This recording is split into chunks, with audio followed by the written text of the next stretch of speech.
to Gav Goes In. Big up yourselves, guys, each and every time. And as I said, as always, make sure you guys sub to the channel and make sure you smash that like button and help the channel to grow.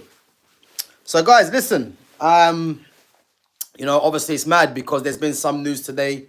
Well, I think breaking within the last 30 minutes. Manchester United in deep talks with Sene Lammens. And looking like that deal might actually get over the line, which obviously links perfectly with what I want to discuss today in terms of Andre Onana. Big up to Wayne Griffins, big up each and every time for coming through. And guys, as always, make sure you keep giving me your comments and your questions. And again, let me know what you think because, obviously there's a couple of things I want to go through, and obviously as the title says, is Andre Onana an easy scapegoat for Manchester United fans? Big up to Reluctant Gamer each and every time. And as I said, guys, let me know what you think in the comments and give me your questions each and every time. So the thing that I think with Andre Onana, and again, I want people to obviously understand where I'm coming from on this one, So Onana, since he's come to Man United, hasn't been great. If we're talking, has he been Manchester United's worst ever goalkeeper? I mean, it's hard to say that because as you can see the other day, Bayinde, I thought Bayinde was very good with his feet, but the mistake that he was involved in, if that was Onana is not getting the same grace, But as I said, I think Onana, his concentration, isn't great at times. Obviously, he has made a few mistakes as well. The ball at his feet, I still think he is good with the ball at his feet, but his distribution, at times hasn't been great. But I think on the whole, I think he's an easy scapegoat for these fans. And 1 minute. Yeah, so I think he's a massive, easy scapegoat for the fans, for different reasons. First and foremost, I think as a black keeper, he's always going to be up against it, no doubt. And I think this is where a lot of the criticism comes from because let's face it, there ain't too many black keepers in the league,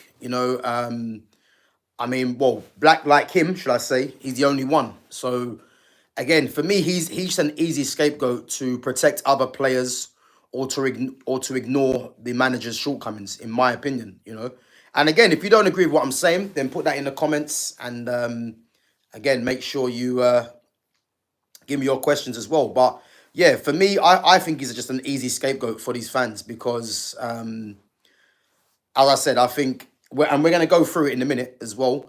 I've got a couple of stats that I've noted down and I've compared Onana with, some of the top keepers in the league, and as I said, I'll be going through them in a minute. But yeah, as I said, I think someone like Onana, do I think he's Man United's biggest problem? I don't. Again, he was bought for what, 50 million? He's on about probably what, 120k a week, I believe. And yeah, second season at Man United, and obviously there's talk about him being replaced. And as I said, if United bring in a keeper like what's been reported today, Sene Lammens, if he comes in and competes with Onana, and then again Onana manages to Onana's on the bench and Lammens plays, then fair enough. But I think the whole criticism that Onana is receiving for me is over the top. Not to mention when you've got, as I said before, players like Rasmus Højlund who cost 72 million and scored 4 league goals. When you've got the likes of Mason Mount, who's on 250 a week, number 7 on his back, and costs 60 mil. Luke Shaw, who's been there for almost a decade, he's on, what, 190 a week, and spends half his time out injured. Manuel Ugarte costs 60 million and is useless. So when you've got things like this going on, at the club, I'm not really of the opinion that Onana should be getting the criticism that he does. Again, he hasn't been great, but I do think that the criticism that he does receive is way over the top, in my opinion. Way over the top. And as I said, do I believe Manchester United can get into a top 6, top 4 battle with Andre Onana in goal. I think what we have to look at is the fact that, as a team, you know, defensively as a unit from attack to from the attack, midfield, and the defense. I think, and again, I'm going to go through some of the stats in a minute. I think if United was scoring a lot more goals, and wasn't facing so many shots, I don't think the criticism for Onana would be that much. I think the fact that United don't score enough goals, and of course, as I mentioned before, when you have a black keeper in goal, criticism is always going to be there, and it's obvious. Football Reaction says, "Am I a United fan? I am. I'm a United fan." So for me, as a team, does the team, the way they're set up, help protect Andre Onana at every opportunity? I would have to say no. If you look at the gaps in midfield and the gap in between midfield and defense, when teams break on Man United, yeah, big up to Football Reactions, man. Big up yourself. When teams break on Manchester United, it's too easy for me from what I'm seeing, that the opposition gets at the Man United defense, which allows continuous shots on goal, which Onana obviously is facing, and again, the stats from last season actually prove that if we're looking at the top teams in the league. So, as I said, Onana does have, the odd mistake in him, but I think when you actually think about it, if the team was a bit more compact, and there wasn't so many gaps around the pit, in midfield and in defense, I think you'd get a more confident and a more reliable Andre Onana. Again, I'm not saying Onana is the best keeper out there, because he's not. But I think in terms of what he's had to deal with coming to Manchester United, and what is, and what is currently available out there, I don't see. I mean, again, Gianluigi Donnarumma's a top keeper, and do I believe Man United get him? I don't. And again, if he comes to United, he'll be a massive upgrade, because he's one of the best keepers in the world. Sene Lammens, as Man United have been linked to today, and it's looking like the talks are progressing well. Who's to say that he won't come to the club and face the same problems that Onana's facing, in terms of the team being open and facing the amount of shots on goal? And then you look at Martinez. Again, I'm not saying Onana's a better keeper than Martinez, but I think personally, we can't actually sit here and say that these goalkeepers come in and factually do a better job than Onana. Because if you're in goal for a team that doesn't score many goals, and your defense and your midfield is wide open, there's only so much as a keeper you can do. And as again, with goalkeepers, a lot of it does come down to concentration. I get that. And I'm not saying Onana is faultless in what he does, but I think the criticism around Onana is way over the top, And as I said, I've mentioned certain other players that are either on more money, been here longer, or have cost more money, and these guys are getting a free pass. And as I said, Onana being a black keeper is the reason for the criticism. There's no one that can tell me otherwise, because I think it's just an easy scapegoat for these fans, because let's face it, there ain't too many black keepers around, and yeah, he's just an easy scapegoat. But guys, what I'm gonna do, I'm gonna go through some of the stats, because I did write down some of the key stats for goalkeepers, and what I've done, I've compared Onana with Chelsea, Liverpool, Arsenal, Man City. So obviously you got Alisson, Ederson, David Raya, and Robert Sanchez, and I've compared obviously some of the key stats from last season, because I wanted to see for myself if Andre Onana is a massive problem, or if the criticism is way over the top, because, as I said, of other reasons. So I'm going to go through some of the stats first, guys. So we're going to talk about Alisson, yeah? So I've gone through the passes, distribution, etc. So Alisson's passes, 829 passes with a pass completion rate of 81%. That's short passes, by the way. Long passes, 240 with a pass completion of 36%. Clean sheets, 9. Shots faced, 102.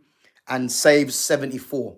So as we know, Liverpool winning the league last season, You know, um, shots faced, which is obviously 102, would tell you that as a defense, you know, they were a bit more resolute, a bit more compact, and it meant that, as I said, he won't have to do too much work in that sense.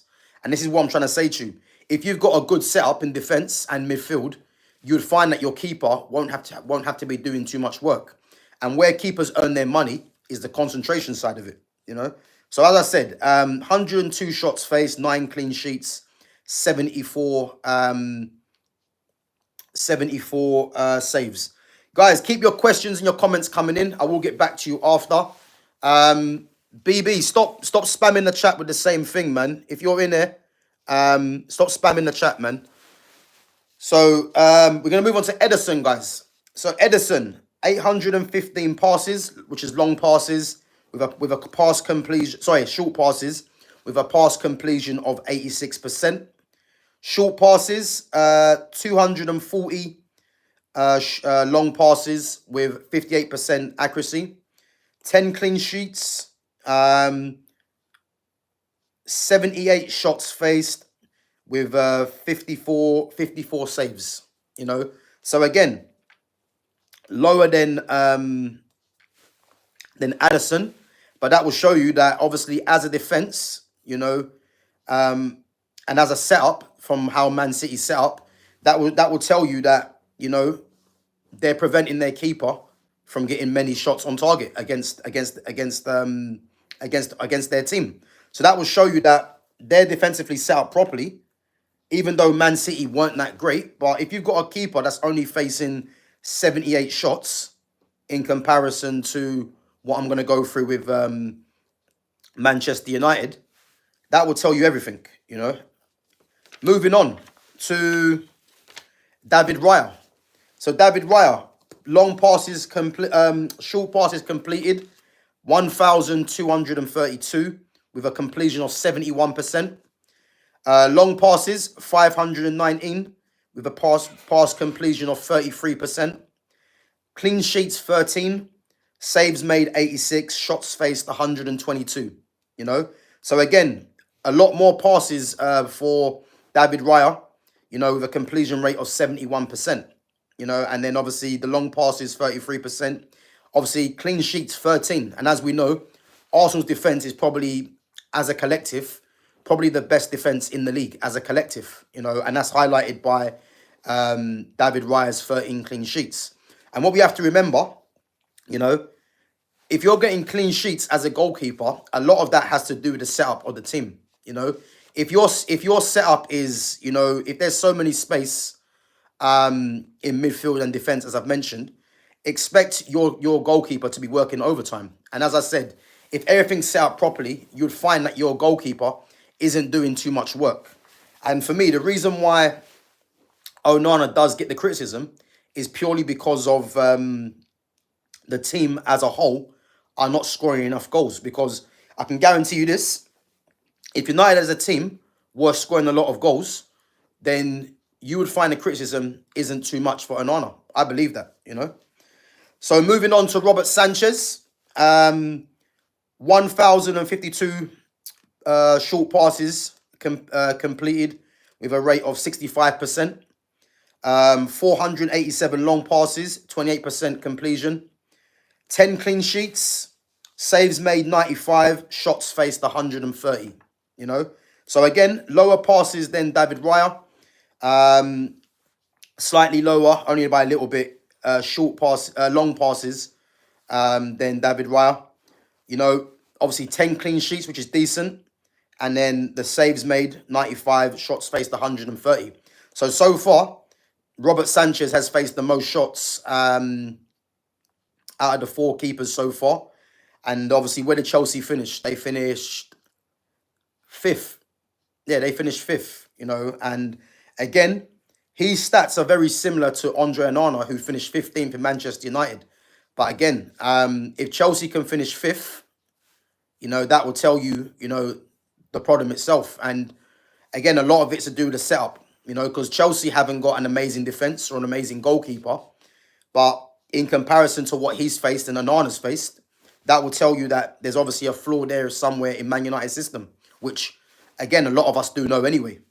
You know, moving on to Andre Onana, you know, passes completed 1,165 for short passes for a completion of 70%.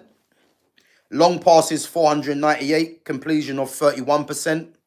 9 clean sheets, 90 saves made, shots faced 131. Yeah? So, again, you know, that tells its own story. You know, he's facing the most shots on Onana. You know, the saves he's making, you know, 90, which is more than David Raya, less than Robert Sanchez, and it's more than Alisson and Edison. So again, he's making more saves, Onana, than arguably two of the top keepers in the league. You know, and I'm not saying that Onana's better than Alisson or Edison. I'm not saying that. But if he's making more saves, that means him as a goalkeeper is getting worked more than those two. You know, so I bring it back to you guys. So Zach says, what's a scapegoat? So a scapegoat is someone that is blamed at the expense of others. And that's what Onana is. He's someone that's easy to blame because, as I said, there's many factors. One of the factors for me is that because he's a black goalkeeper, you know, it's easy to just pinpoint him as the problem, you know, because, as I mentioned, Ballon isn't better than Onana. But, again, Ballon will get more grace than what Onana would. That's a fact, you know, because, you know, I've seen people put it on Ballon saying, you know, he was poor for the goal against Arsenal, which wasn't totally his fault. But if that was Onana, you know, I dread to think what would have happened after that game to Onana, you know, the reports that have come out. So for me, as I said, just based on the stats that I'm reading out, Onana he's facing more shots than literally all of the other keepers. Only Robert Sanchez has made more saves than him. Clean sheets, 9. He's tied with he's tied with Alisson for clean sheets at 9. David Raya's got 13 clean sheets. Sanchez and Edison both have 10. You know? So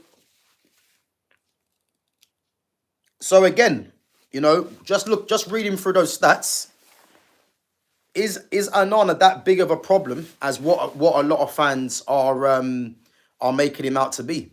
And for me, he's not that massive of a problem in my opinion. You know, again, can Man United again upgrade on Onana? I'm not saying they can't, yeah. But if Man United are trying to get into where the target this season should be between, I'm going to say at the moment, between top 8 and top 6, can Onana be a goalkeeper for Manchester United that plays his part? Getting United to between top 8 and top 6? 100%. And those stats actually prove it. You know, because you've got arguably the best keeper in the world in Alisson. Onana made more saves than Alisson. Again, people will point to the fact that, you know, he's having more work to do, which is why he's making more saves.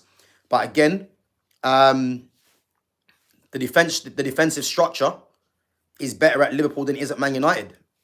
So that's one thing. Same amount of clean sheets for a team like Liverpool that won the league this season. If Onana was that bad, why is he making the same? Why has he got the same amount of clean sheets as Alisson? And Alisson's regarded as one of the best keepers in the world, if not the best keeper in this league as well. But Onana and him had the same amount of clean sheets. Why is that? Is Onana that bad?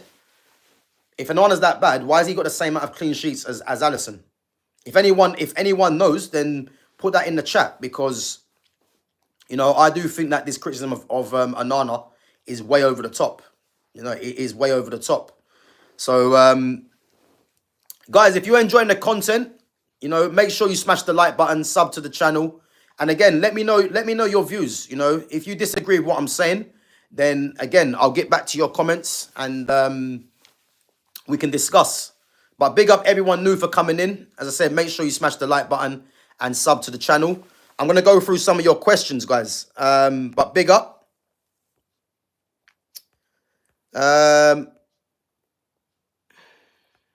Let's see. So Rick says Bruno is a big of a problem, but we are not ready for that conversation. Yeah, big up to Rick's, man. Listen, people might not be ready for that, but I am. Like I've been saying this for years. Bruno Fernandes is the biggest problem at Manchester United because he's the captain. The manager shoehorns him into positions that he can't play. You know, he's one of the highest earners at the club as well. He has a stinking attitude. You know, and if you look at the game against Arsenal, he was arguably the reason why the goal come in the first place. I know by in there and Mason Mount on the back post, you know, will take the criticism. But Bruno Fernandes is the one that gave the hospital pass to Lenny Yoro, which meant that the actual corner come from that. You know, so Bruno Fernandes has always been a problem. But a lot of fans that, I would say, a lot of fans that don't really care about the game would absolve Bruno of blame. Because, again, a lot of fans just go back to his numbers. And then if you're going to continuously do that, yeah, you're never going to see Bruno as the problem. But I've been saying Bruno's been a problem ever since he first come to the club. And as I said,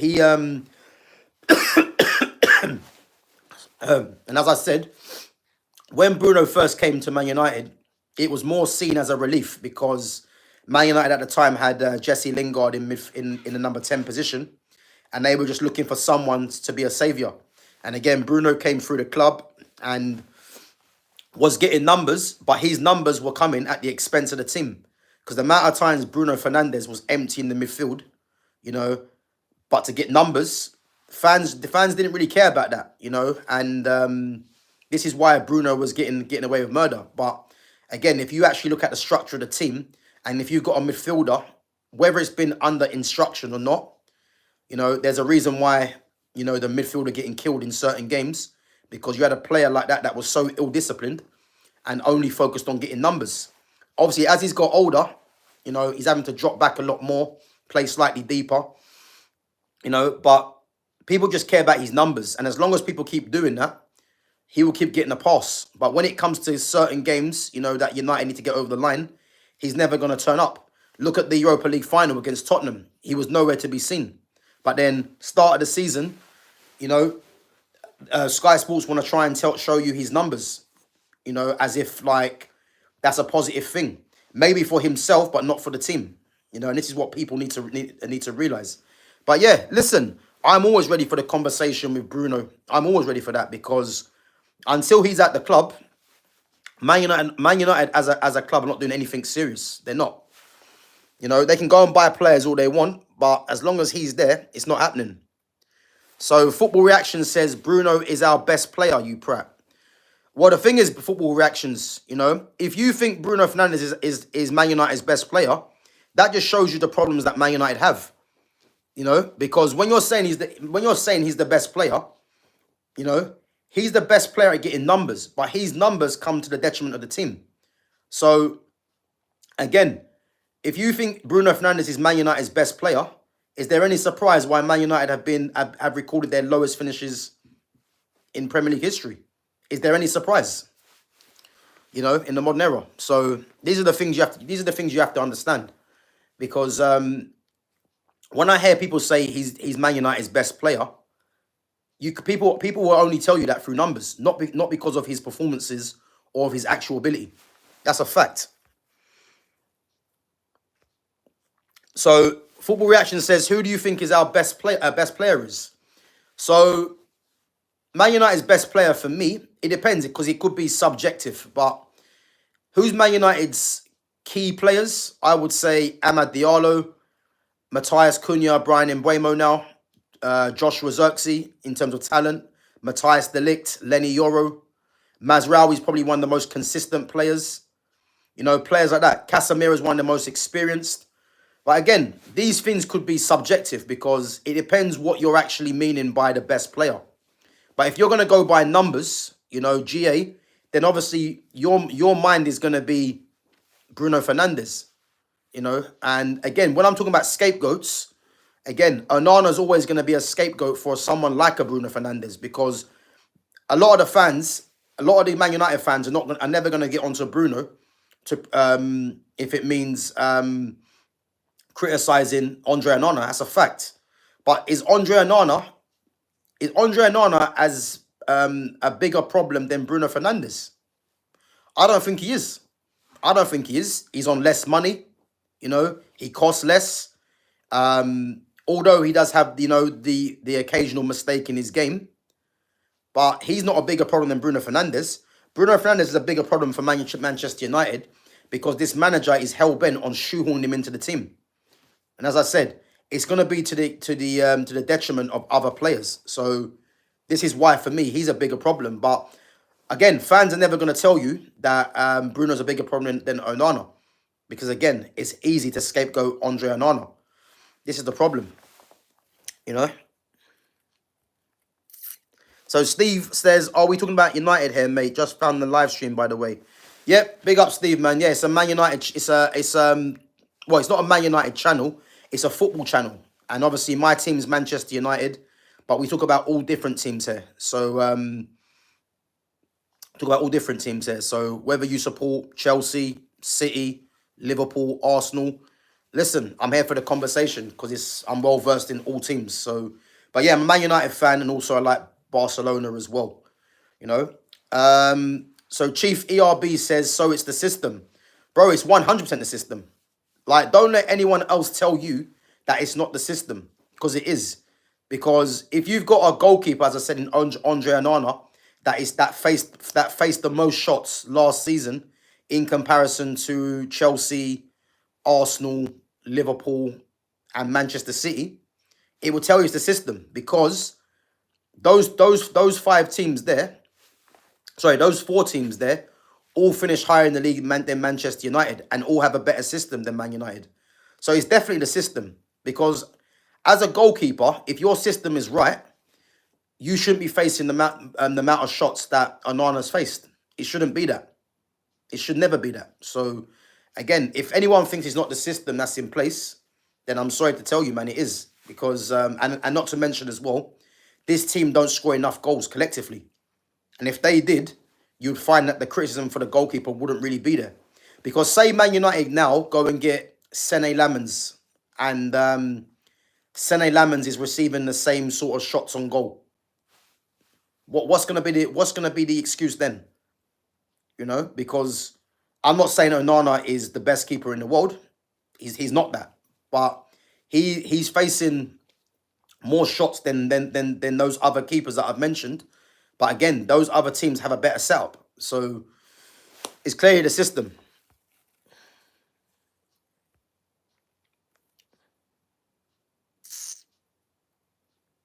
So Steve says Onana is okay. He was doing great early season. Yeah, listen, he's not as bad as what people make him out to be, in my opinion. Nowhere near it. As I said, do I think he's one of the best keepers in the world? I don't. I think with the ball at his feet, he's one of the best keepers. But in terms of, the fundamentals that he has as a goalkeeper, as we know, he isn't great. But I do believe with a settled team in front of him and a better defensive structure, you'd see a more confident and a more reliable Onana. I think, as I said, people are just looking at Onana as someone that is easy to criticize, because we know why it is. And no one's going to tell me otherwise. Because as I said to you, if Sene Lammens was to come in and is the number one, and he's facing the same sort of shots on goal, let's see if he saves the amount of shots that Onana saves. And if he does, fair enough. But listen, it's not set in stone that happens by any means. Yeah, big up Steve, man. Appreciate it. Big up to Jay as well. So Steve says, I'm more skeptical about Sesko.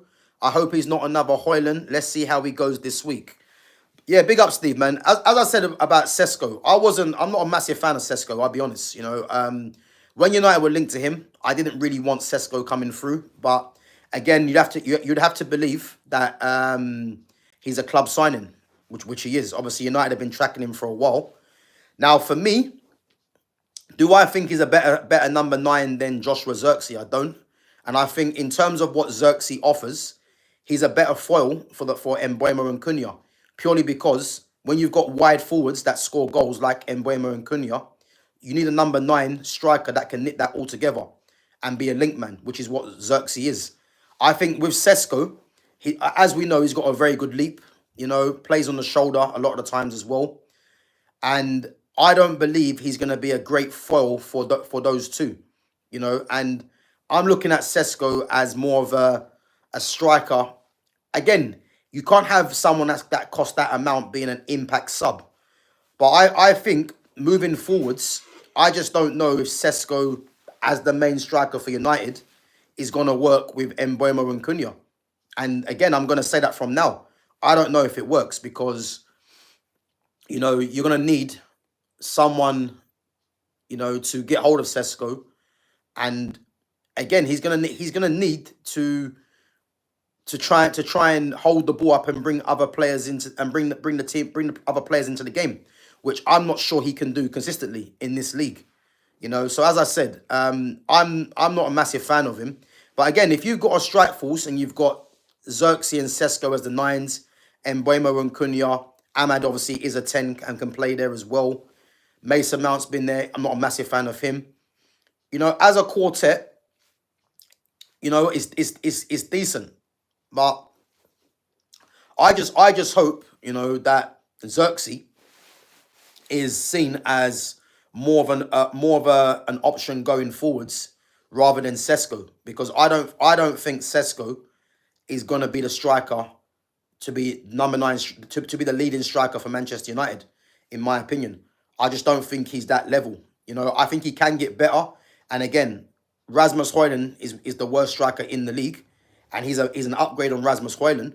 But is he going to be a good foil for those two that I've mentioned in Cunha and Mbeumo? Time will tell. And again, guys, make sure you tune in tomorrow. I'm live tomorrow at 11:30, same time, and we're going to do a Man United versus Fulham match preview and potential lineup. Because I think there's a certain player that I think might play, unfortunately. So we're going to get into that tomorrow at 11:30. So make sure your notifications are on to see when I'm live. I'll be live at 11:30 tomorrow. So Chief ERB says, I agree completely, but most of the saves he's misses are quite mental, Gav.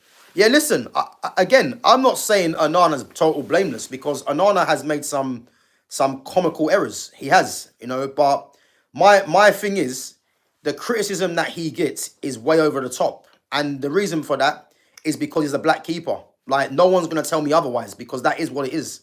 There's no black keepers in the league. So again, when you have one, you've got to be top of the tree. And again, he's not top of the tree. But I do think the criticism that he does receive is way over the top. And again, I've just proved to you guys in terms of the key stats for a goalkeeper. He's facing the most shots, but he's making the most saves. And again, people will say, well, if he's facing the most shots, then he's going to make the most saves. But again, that just lets you know that it's a defensive structure problem. Because if he's having the same amount of clean sheets as the goalkeeper that won the league, what's that telling you? How can he have the same amount of clean sheets as Liverpool's Alisson that won the league? Isn't that telling you its own story? And again, people don't want to talk about this, because it's easy to just criticize Andre Onana. But here, we're going to give you the real talk. Big up to Gonzo.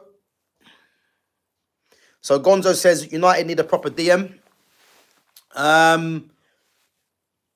What I would say, this system is not really a DM system. This 3-4-2-1 is not really a DM system. System, should I say? So what I'd say in terms of a DM, if United were playing a 4-3-3, then you'd have someone like as the pivot that's slightly deeper, and you'd have two attacking midfielders, like box-to-box midfielders, So in terms of a DM, it doesn't really require that for this system. I think in this system, you need like a box-to-box midfielder, which is why I keep mentioning Carlos Baleba as being crucial, And but yeah, if United was to change to a 4-3-3 and they want someone slightly deeper, then yeah, a DM is what is required. But in this system, it's not really a DM sort of role.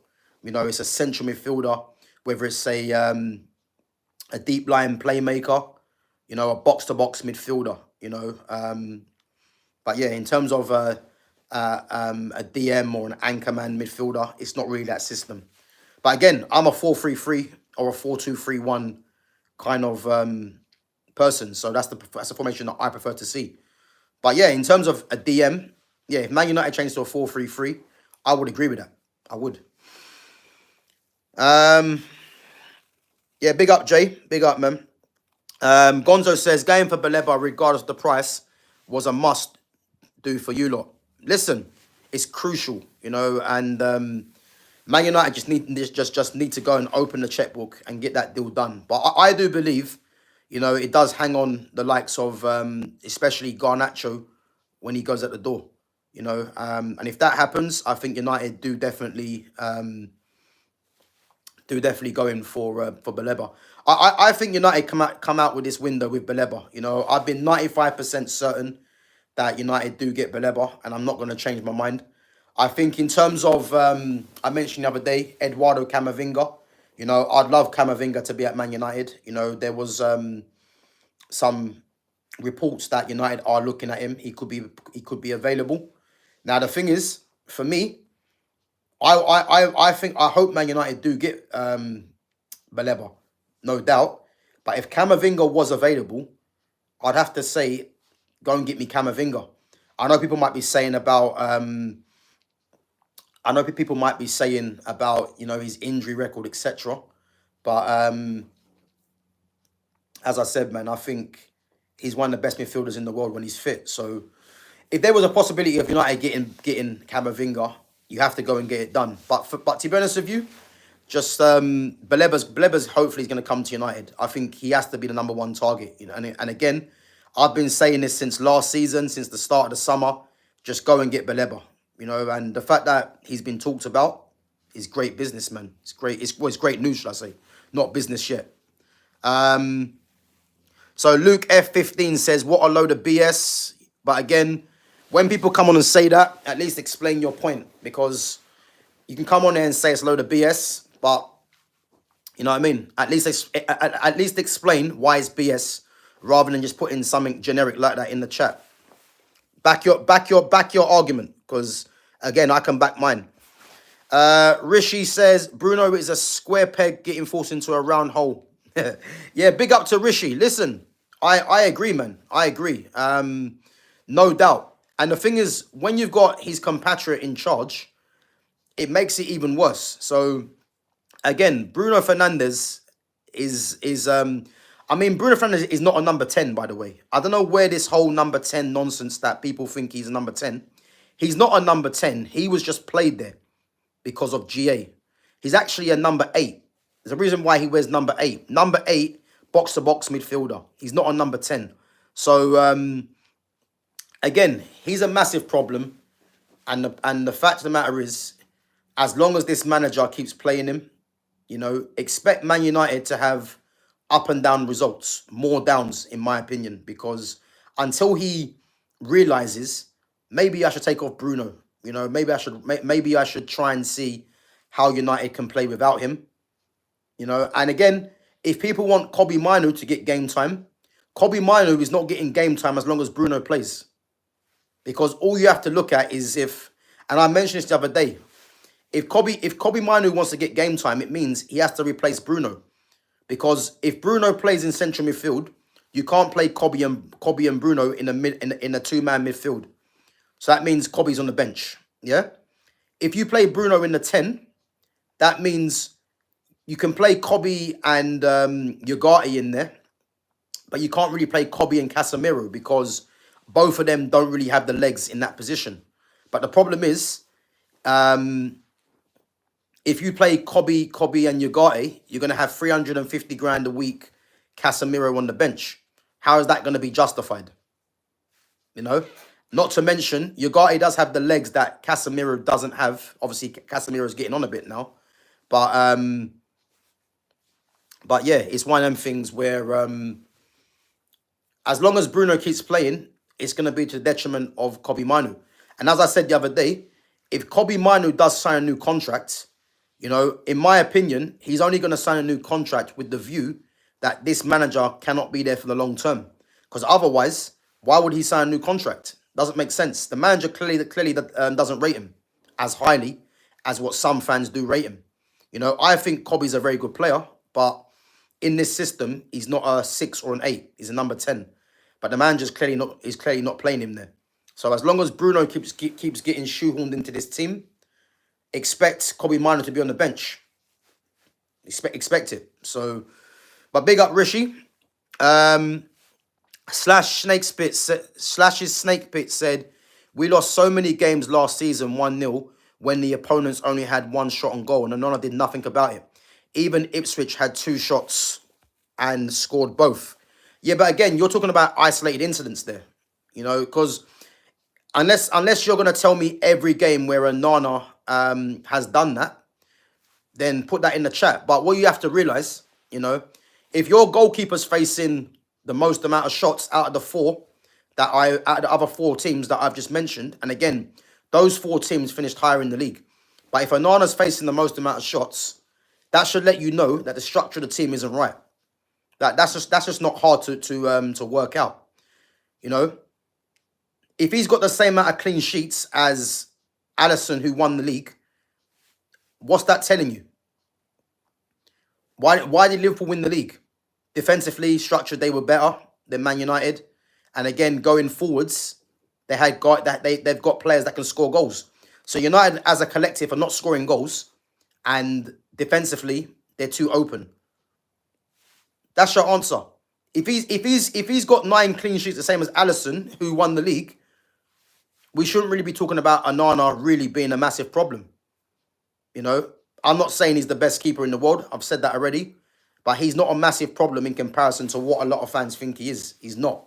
And I'd argue that with anyone. You know, if Man United was scoring goals, a lot of goals, Onana wouldn't be as highlighted as he is. That's a fact. You know? So Luke says, no one is talking about Bruno because he's not a problem, for fuck's sake. But again, Luke, if you're still in the chat, you're just talking shit because you're just saying stuff for saying stuff's sake. What does that mean? Like, that's just generic. No one is talking about Bruno because he's not a problem.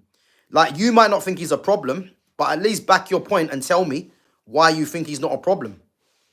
Don't just put generic stuff in there because it means nothing. Rishi says he's not top 20. What, Onana? Yeah, but again, what we're talking about here, Rishi, is not about Onana being top 20 keepers, if that's who you're talking about in the world. This is not what I'm talking about. What I'm trying to say to you is the criticism for him is over the top, for one. And is Onana a goalkeeper for Manchester United that can get Man United back into between, top 8, top 6? I believe he is. And I've just shown you, I've proved the stats earlier. Because, again, if he's getting 9 clean sheets last season as the goalkeeper that won the league, again, if Man United have a better defensive structure this season with Onana in goal, you'll probably find that he's not a big of a problem as you may think he is. Not to mention, if the team gets more goals. This is what you got to look at. So who do you think is the best player at United? Best player in United? I think I've answered that already. Big up to Sham as well. Big up to Barbara Joseph. Who do I think the best player at United is? So again, it's subjective, but for me, the irreplaceable players at Manchester United for me are or untouchable, should I say? Matthias de Ligt, Lenny Yoro, Matthias Cunha, Amad Diallo, Joshua Zirkzee, Brian Mbeumo. I think the team should be built around those players. Those players at all times need to be playing. You know, and then you got up and coming ones like Patrick Dorgu, you know, Aiden Heaven. Who else is there? Benjamin Sesko. They're up and coming players, you would say. But the team, for me, you know, those 6 players, De Ligt, Yoro, Ahmad, Zirkzee, Cunha, and Mbeumo, the team should be built around those players. Those players. They are the best football players for a start. And for me, they're all at good ages where they can help the team grow. So the team should be revolved around those players. No doubt. Mazraoui is a great squad player for me. You know, He's very consistent. Aiden Heaven's up and coming. Um, Patrick Dorgu's getting better every week. Sesko's a new signing. You know, if Baleba comes in, put Baleba into the group with the Mbuemo Cunhas and that as being a key player. So yeah.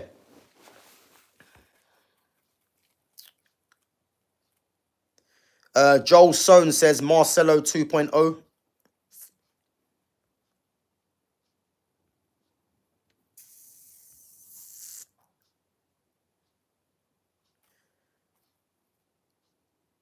So Football Reaction says Bruno is a really good player. He's our best.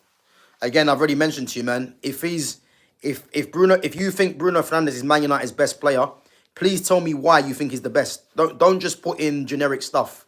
Like back your corner. You can't just say to me he's the best player, but not tell me why he's the best. But I already know why you're gonna say he's the best, and this is the problem. You're probably gonna just revert to GA, and if you think GA is the measuring stick to promote a player as to why he's the best, is there any surprise why United finished 15th last season? Is there any surprise why they've been poor over the last couple of seasons? That's what I'm trying to say to you. See, again, Football Reactions, if you're here, man, then let me know.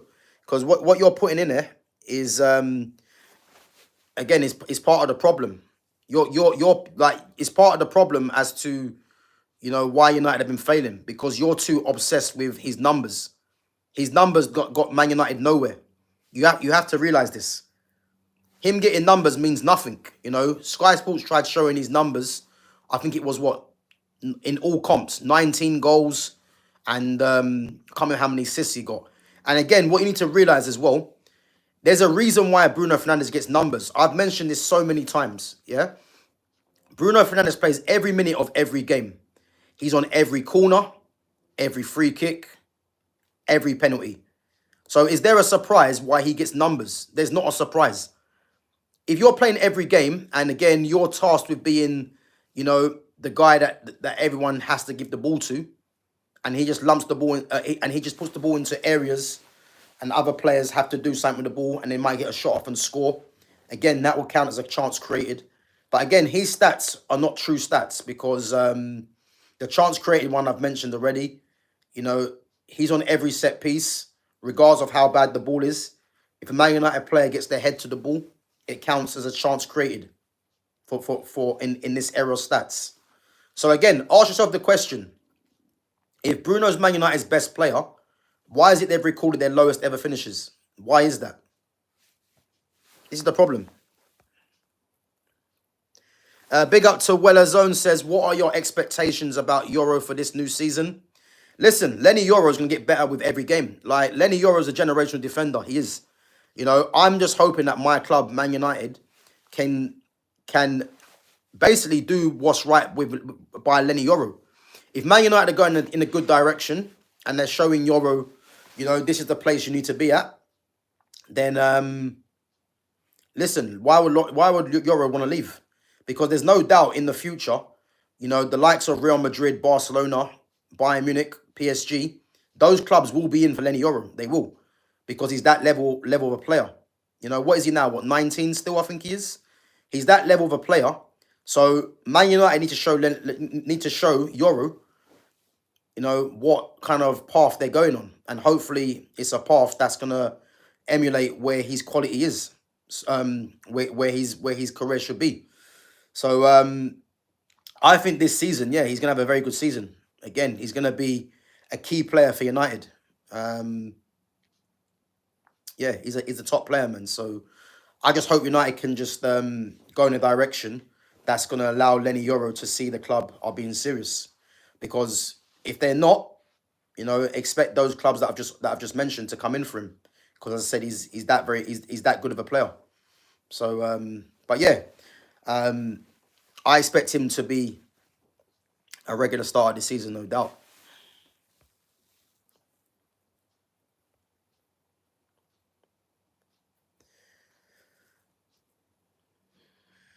Yeah, big up to Sham, man. Football reactions. Don't just say that he's the best player and not explain. You know, and I'm just reading something that you've said now. He has great passes. Last season, he was the only one going up. He's a great pen taker. He's a good ball winner. So again, and this isn't to, disregard your opinion, football reactions, because again, everyone's free to say what they want to say. But again, what you're saying there is quite how do I put it? It's quite an immature take on how you on in how you're seeing the game. Because you're saying he's a great penalty taker, a good ball winner, and great passes. Yeah. To start with, his best attribute is that he's a very good penalty taker. So I agree with you on that. But that's just one facet of the game. You're not going to get a penalty in every game. Yeah. So let's rule that one out. He's a good ball winner. He's not. He's not a good ball winner. The amount of times Bruno just runs around the pitch and people just play the ball around him, he might be trying to show fans that he's doing a lot. But in actual fact, you're actually killing your team because you're out of position now. That's a fact, yeah? And great passes, no, that's a lie. The things with Bruno Fernandes, he's a volume merchant. He tries long passes every game. He probably hits about 10 a game, if not more. And the accuracy of it, again, you can check the stats, which I don't really care about the stats, but with my own eyes, his passes are not consistent. They're not. And he reverts to type, Bruno Fernandes, a lot of the time, just playing long balls for the sake of it. So to be honest with you, from what you're saying, I don't agree. Penalty taker, yeah, again, but that's just one facet of the game. But in terms of being a ball winner and great passes, nah, he's not. He's not, man. That's a lie.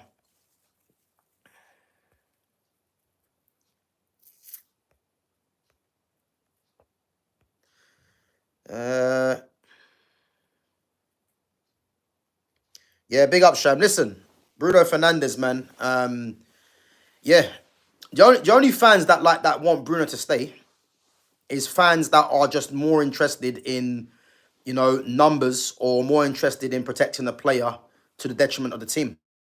They're the only fans that want Bruno to stay because again, if you want the team to be better, you know, then you would have to want this player to move on. You know. Big up to Emily Rowe. Yeah, big up Emily for coming through.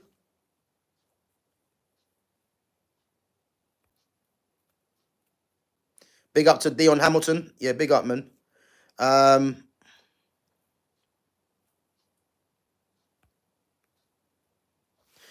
so no one else has a good pass like him. Yeah, I mean, to be honest with you, and I'm not here to belittle your opinion, but for me, it's showing that like you've got a lack of experience in watching football. Because if you think no one else has a good pass like him, that's concerning. Because Bruno Fernandes is not even the best passer at Manchester United, and again, I would dread to think how much football you've watched, because to be coming out with takes like that is crazy. Big up to Gunners fan, big up man for coming through. Guys, keep giving me your questions. Let me know if you think Andre Onana is a big problem at Manchester United. Or do you think the criticism that he gets is way overboard? Because for me, it's way overboard. And as I said, I've give you the some of the stats that show that as well. Big up to 2.6. Hog Cycle says, what are your thoughts on Lamine Yamal? What do you think are the chances he can win a Ballon d'Or? So yeah, Lamine Yamal for me is the best player in the world right now. He is at 17 years of age. You know, if you think about Lamine Yamal, he's been a key player for club and country at 16. That shouldn't be happening. At that age, you should be coming off the bench, you know, getting experience and feeling your way into a squad. If anything, if you're that good, to be a key player for club and country at 16 is madness. It's absolutely madness. And what's Yamal now? I think Yamal's 18 now.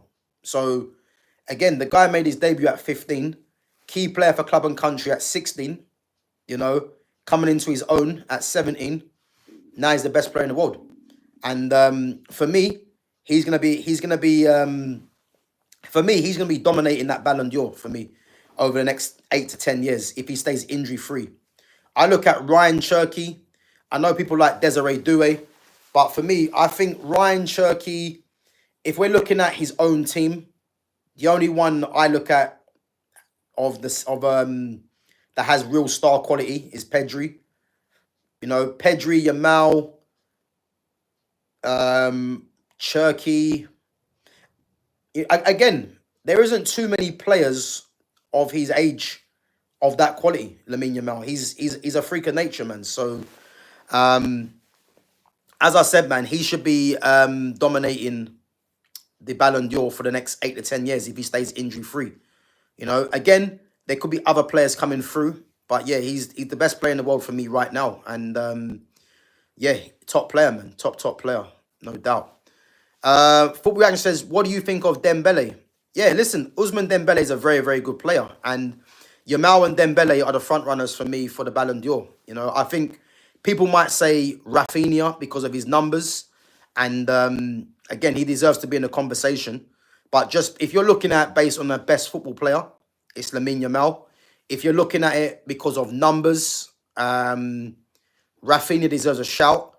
But the reason why Dembele is in the conversation is because, as we know with the Ballon d'Or, if you're winning Champions League, and if you're getting numbers, that gives you a good base to win the Ballon d'Or. So for me, it's between those two players. But for me, Yamal's the best player, so I'd prefer to be seen give it. I think the Ballon d'Or should always be given to the best footballer. You know, down the years, it's been like that. I think Cristiano Ronaldo is probably the only one of recent note that has disrupted that, because between him and Messi, he wasn't a better football player than Messi. But again, Ronaldo was winning Champions Leagues. He was scoring a lot of goals, popularity. All these things came into it. You know, so again, this is why Yamal for me needs to win it, because best football player, numbers were decent.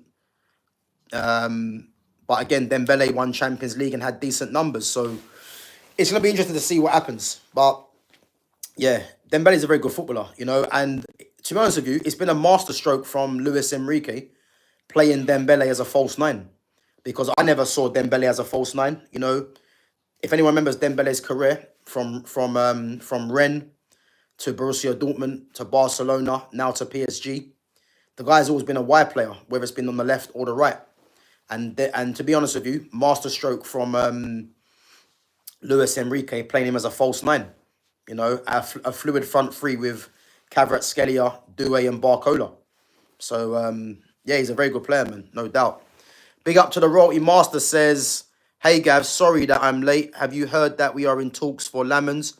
But would you sign Lamens and a cheap midfielder if we buy one? Or would you buy a top-class midfielder and keep Onana? Great question, Royalty Master. Yeah, listen, I've seen the news on Lamens. You know, they're in talks with Lamens. And again, if United do bring in a keeper, you know, I'm not going to be here saying don't bring a keeper in because of Onana. You know, that's not what I'm saying, because at the end of the day, if Lamens was to come in and does a better job than or is good in goal, then fair enough. But my thing is, the criticism for Onana is way over the top, in my opinion. Do I think you're not actually going to buy a cheap midfielder? No. I'm not in the business of buying a cheap midfielder. Just go and buy the very best what's available, and that is Carlos Baleba. So for me, United need to go and get Baleba. And if it's a choice between getting Lamens, a cheap midfielder, rather than the top class midfielder and keep Onana, I'm gonna go with the latter. So top class midfielder and Onana easily, because I don't want United to do cheap. Just go and get Carlos Baleba.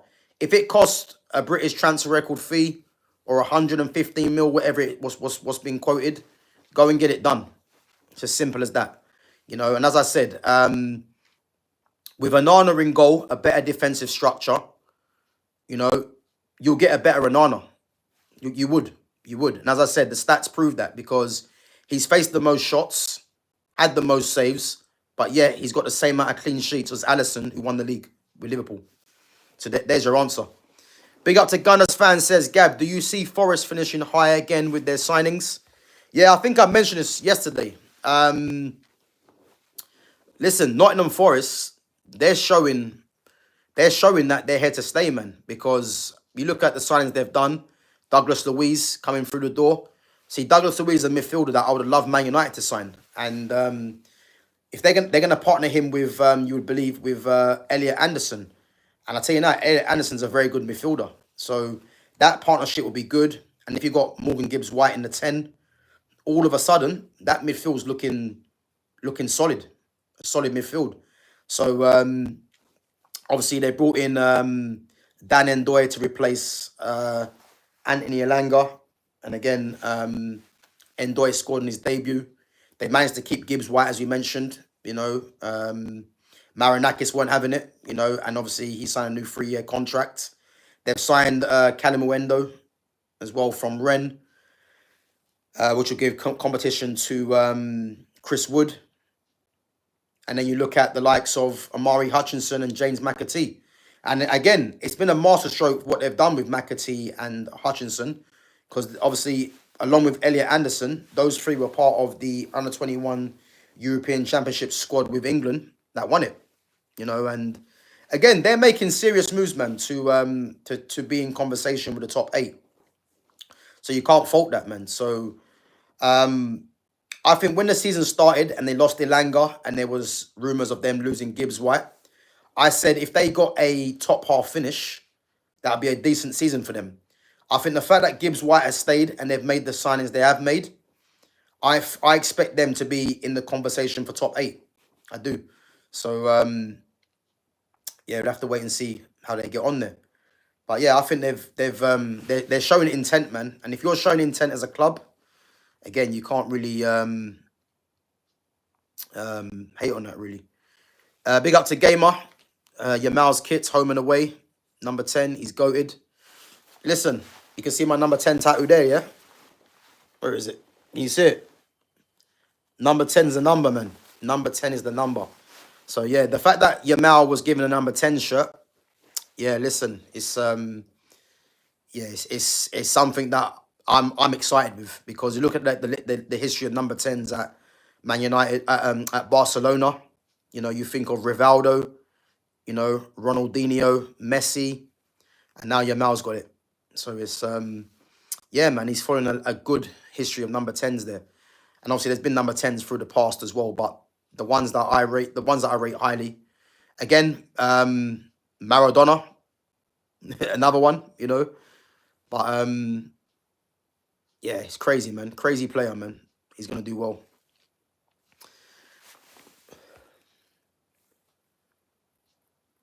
So Sham says Onana has made a couple of calamity errors that led to goals, but I blame it on the defense most times. So he's not a big problem. Højlund is a big problem. I agree, no doubt.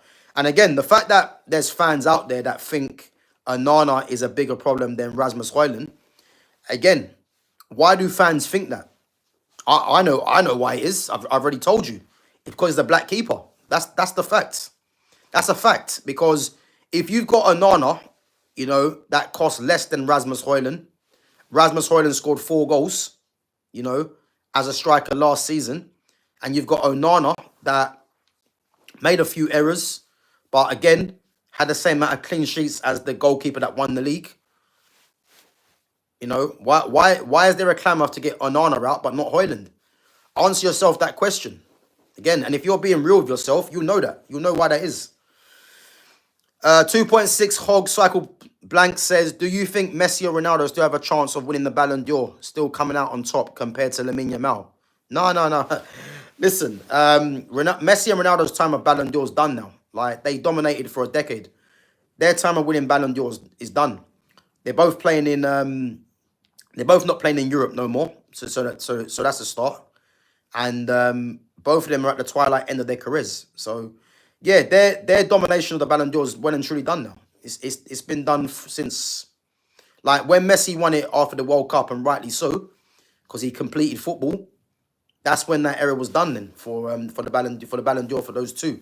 The new era now is the likes of Lamine Yamal and that. He's going to be in there for as long as he's playing if he stays injury free, And as I said, Mbappe was rumored to be was meant to be winning it. What's Mbappe now? What, 24, 25, I think now? Again, another player that come on the scene early. But yeah, the usual suspects will be involved. They'll be on the list. The likes of Mbappe, Vinicius Jr., Yamal. I mean, Pedri should be on there, even though he's a midfielder, should be there. You know, the likes of Erling Haaland as well. But again, it just shows you, yeah, back in the day, you could pick off so many players that should be in the list. Now I'm struggling. You know, PSG, Dembele, as I said, you know, Kvaratskhelia, all these players, they're all talented players. But the problem is, back in the day, it was so easy to pick who should be in the Ballon d'Or, etc. But now, it's just difficult to decide because the level's gone down so much. You know, but I look at, and again, there isn't too many standout players. And when I'm saying standout players, I'm talking players of real quality. And the only players really that I look at are just generational or of real quality in today's football is Barcelona have two of them, Pedri and Yamal. Real Madrid, I don't look at any of their players really of Yamal and Pedri level of quality. They've got players for me that are just under that, the likes of Mbappe, Vinicius Jr., Camavinga for me can be in the conversation with the Pedris and Yamals if he stays fit. Rodrigo is in that conversation as well with Yamal and Pedri, but he's not getting game time at the moment and has to leave. Who else is there? Again, it's a struggle because the quality's gone down that much. So if we go out of Spain, we go to Germany, we go to Bayern Munich. Again, Harry Kane is a top striker, but he's not that level in the Yamal and Pedris. You know, he's just someone that's just been very consistent. But again, he's getting on a bit now. Musiala's out injured. He for me is in the bracket of Mbappe and Vinicius Jr. Michael Olise is very talented, but he's got to do it for probably another season of real high level. You know, but he's probably in the same as the Mbappes and Vinicius Juniors, I would say. Then there's no one else in that league. Then we move to what's the name? To Liga. PSG, Dembele, you know, is in the bracket for me of the Mbappes and Vinicius Juniors. Vitinha, Kvaratskhelia, all these guys. People will say Doué, but I don't think Doué is that level at the moment. The same with Barcola. Fabian Ruiz deserves a mention. Again, Nuno Mendes and Hakimi are defenders, so I'm talking about attackers in this sense. Then you go to the Premiership. Florian Wirtz is there for me. Mo Salah will be there because of his numbers.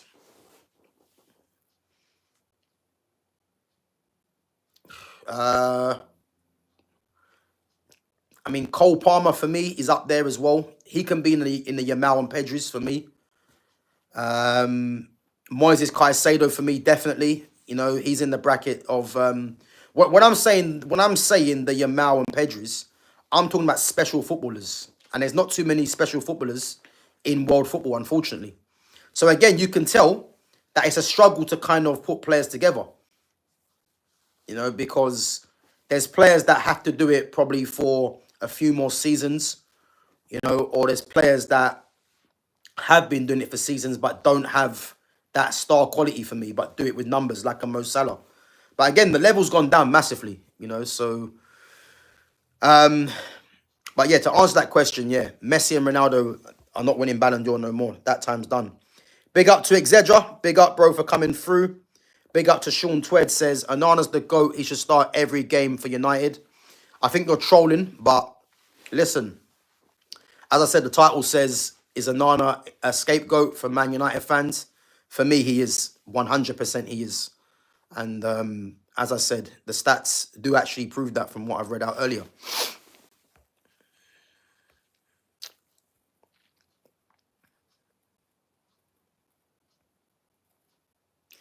Yeah, big up Zedra, bro. I see that. You know what? I've actually watched a couple of clips of Angelo Stiller, and you know what? He's a player, man. He's a player. I ain't gonna lie. He's a very good player. The only issue I would say is I think,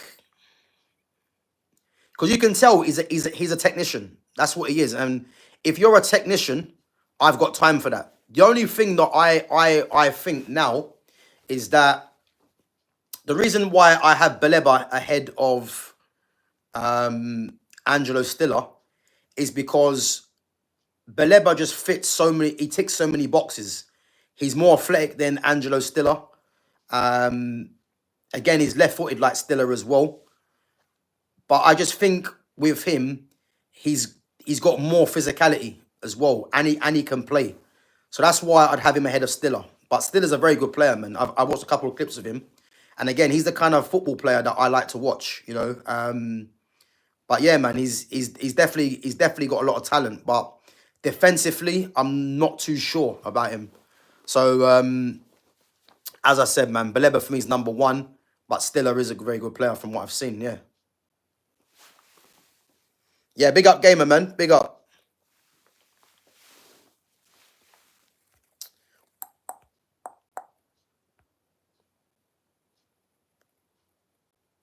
So Mbappe's 26, will turn 27. Again, Mbappe's been on the scene for years. And remember all the talk about Mbappe winning Ballon d'Or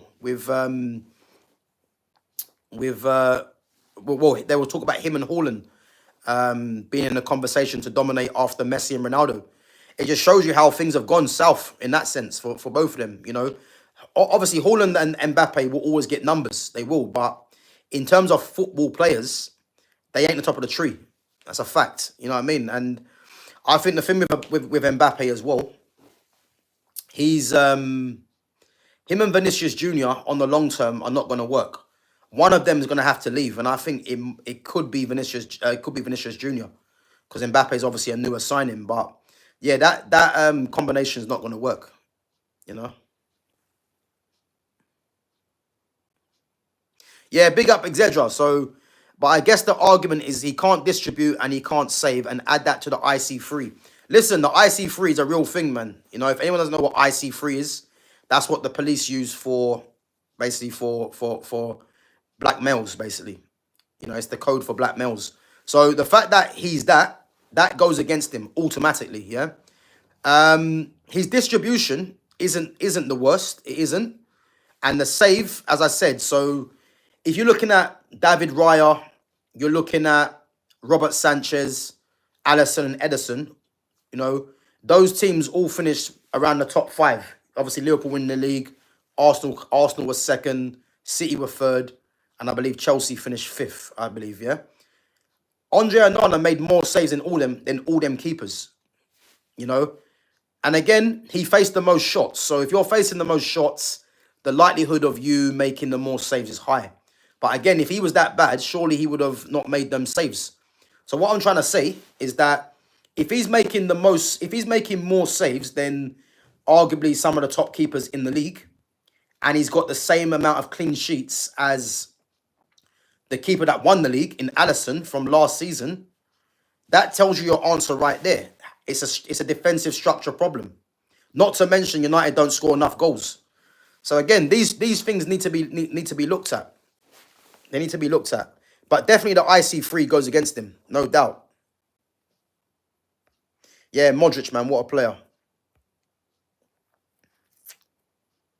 So Gunners fan says, I think Tchouaméni would leave before Camavinga. Do you know what? That's not a bad take. I mean, Real Madrid are stacked in midfield of quality, man. Because I think Tchouaméni, Camavinga, Valverde, you know, you're looking at three of the best midfielders in the world for me, you know. They're not in the top three for me right now, because for me it's Vitinha, Pedri, and Moises Caicedo. But those three, that's a three, man. And yeah, listen, even Tchouaméni, I'd have at Man United. I mean, I want Camavinga or Baleba because they're left-footed, because I think it's essential to have that balance for the midfield. So, yeah. Right, guys, I'm going to go through a few more of your comments before we wrap up. But big up yourselves for coming through each and every time. Again, if you haven't smashed the like button, we've only got 16 likes. Let's at least get 20 as a minimum. And again, make sure you sub to the channel if you're new in here as well. Yeah, bro, I agree, man. The Carrick comparisons, yeah, I can see that, man. He's a very good player, Stiller. But as I said, I just think that Baleba ticks so many boxes, man, and he's my preferred option. But if United could get Stiller, I wouldn't be disappointed, put it that way. But again, Baleba has the athleticism, and this is what United need in that midfield. So I'm gonna say Baleba, no doubt. And I'm 95% sure United can still get Baleba. I'm not gonna change my mind on that. Big up to Barca Edits. Big up for coming through. So Gunners fan says Man United should get Casado. But again, Casado doesn't work in this system because if you look at where Casado plays for Barcelona, Barca play with a DM. And obviously that's where Casado's been playing. So Man United are not playing with a DM. They're playing with two central midfielders that really are, you need one that's probably deep lying or a box-to-box, you know what I mean? Because it's the system. Whereas if they played a 4-3-3, Casado could play as a DM. So I just don't think Casado and his physicality would work in this league, especially at Man United the way they want to play, which is why I'm saying Baleba is a must because he ticks literally absolutely every box, not just this system, but other systems as well. So this is why United need to go and get him. But I like Casado. I think he's a good player. But I think Casado, if Casado comes to the Premiership, for me, he could only really work at certain teams. And it's more ball playing teams. So I'm looking at City, I'm looking at Brighton, possibly only them two teams that are ball playing that he could fit into.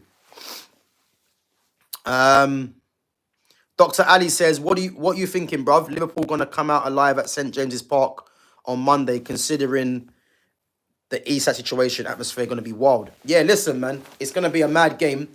And the fact that it's at St. James's Park, the fact that Isak, arguably their best player, one of their best players, is angling for the move to Liverpool, I think Newcastle are going to come out all guns blazing, man. I think they're going to really put the pressure on Newcastle and on Liverpool, sorry. And again, Newcastle always give Liverpool tough games. And I expect no different. So yeah, Monday's gonna be a good game, man. I'm gonna miss that game because I'll be at football, but I'm gonna record it and watch it when I get back. But yeah, I definitely believe I believe this game will be a high scoring, not a high scoring game, but there will definitely be goals in this game. I believe. But yeah, listen, it's gonna be a mad game, man, and yeah, Newcastle are gonna want to put a show on for the fans and have a point to prove. The thing with Isak, it's mad what Isak's doing, really, because he's made it worse for himself. The fact that, you've got Saudi owners who don't have to sell you because they've got money themselves. The fact that he's got 3 years left on his contract. The relationship he's got with the Newcastle fans. He's tarnished that for what reason, really? He would have said there's broken promises that have been made under a different ownership. Fair enough.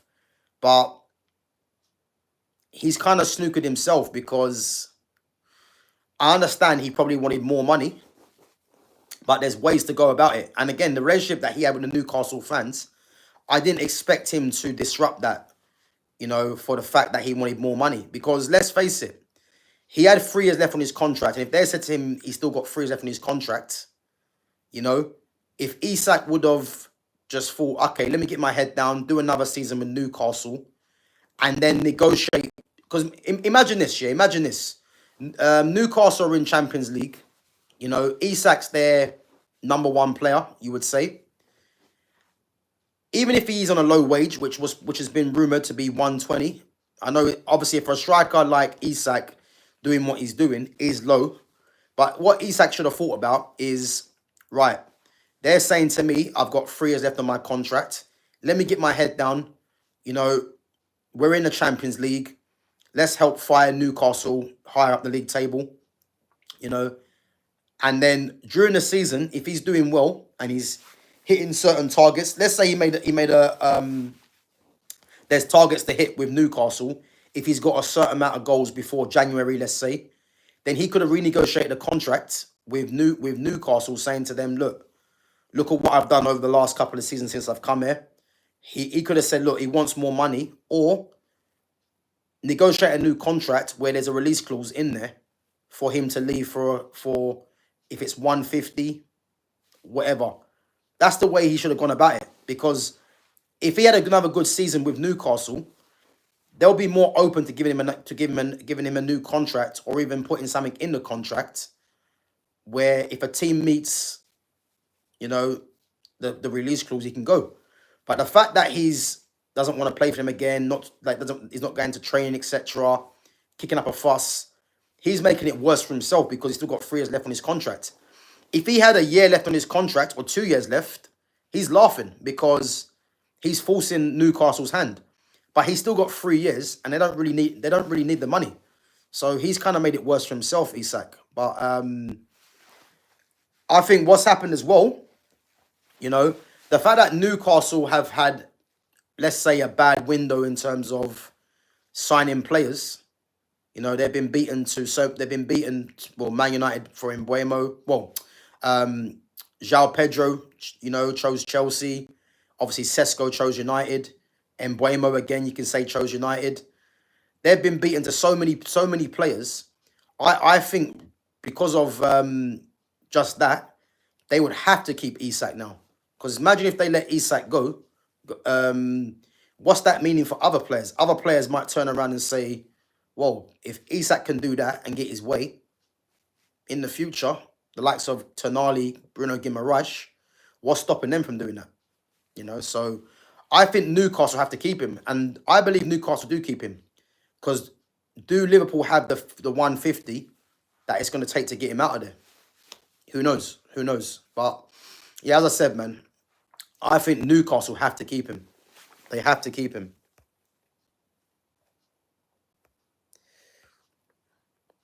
Big up to Barca Edits, man. Yeah, big up, man. Big up for coming through. Appreciate it. Zedra says, Baleba is what Ugarte dreams to be. Bro, Ugarte is terrible, man.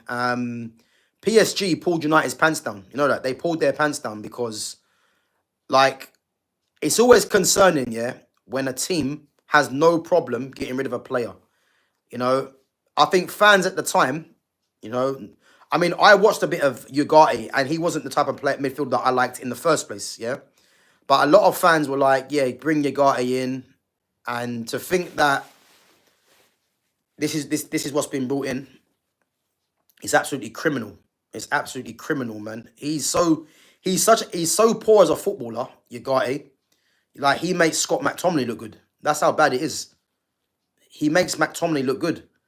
Like, he's so bad. Like, but the thing with Ugarte is that I think if United are serious, it's Ugarte's last season here. It's his last season. I don't care if Ugarte has a decent season.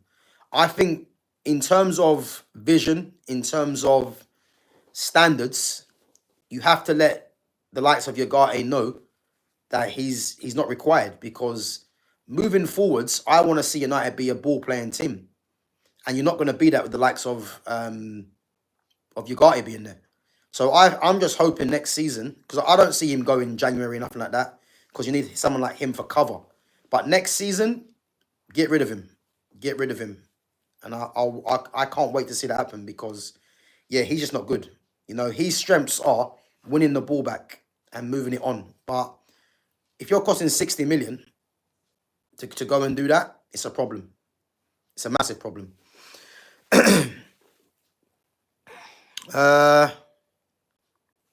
So Shaquille Khan says, who do you think is winning Ballon d'Or? I think I answered that already.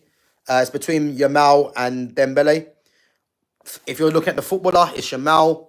But if it's Ballon, if it's Champions League and numbers, you know, you have to look at Dembele. So it's between them two for me. So Gunners fan says, if Casado joins Brighton, they could sell him for so much more than what Barcelona are selling him for. I agree, and he would suit Brighton a lot better than a lot of other teams, in my opinion, because Brighton play football, and I think if Casado was to come to the Premiership, you know, for me, he's not going Man City, you know, but I think Man City or Brighton could be the only avenue, because if you're coming from Barcelona that play pure football, you know, you have to come to another team that's going to suit your characteristics. And I think that's why it could be them two teams, you know. Guys, come on, let's try and get the 20 likes. We've got 18 at the moment. Okay, there's 9 of you in there. Big up to the Joker. Big up for coming on. Smash that like button if you haven't done so already, and obviously make sure you sub to the channel as well. I'm just gonna go through some more of your comments and questions before we wrap up. So if I don't go through all of them, guys, apologies, but I'm just gonna try go through the ones that stand out. Yeah, but Joker, listen, if it's Isak's agent telling him to do what he's doing, then that's Isak's problem, because the agent works for Isak, not the other way around. If Isak is fine with his agent doing that, then fair enough. But if it was me, I'm telling my agent to kind of stay out of it, because he's making it worse for himself. You know, again, if Isak had a year left on his contract, then it would make sense why he's actually doing this, because he could force a move out. But the fact that he's got 3 years, like, Newcastle hold the power. Like, it's obvious. Like, they hold the power, man. So it's dumb if he is doing that. You know? Big up to Madridista. Big up. Gav, good point. Saudi's got to stand their ground with Isak price tag, or other players will think they can leave easily if they don't show up training. Exactly, bro. Exactly, gamer.